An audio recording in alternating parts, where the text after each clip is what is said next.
alaikum. Respected deities, dear parents and my friends, assalamu alaikum.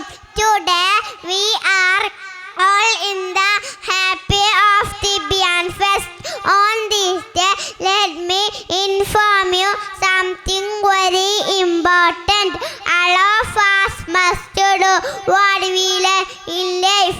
We gain a lot of knowledge in our Tibian life. One of the most important things is to love our parents and respect them. Do we do that? Everyone remember,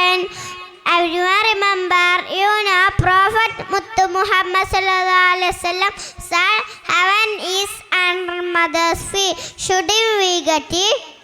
For all should love, respect and obey our mother.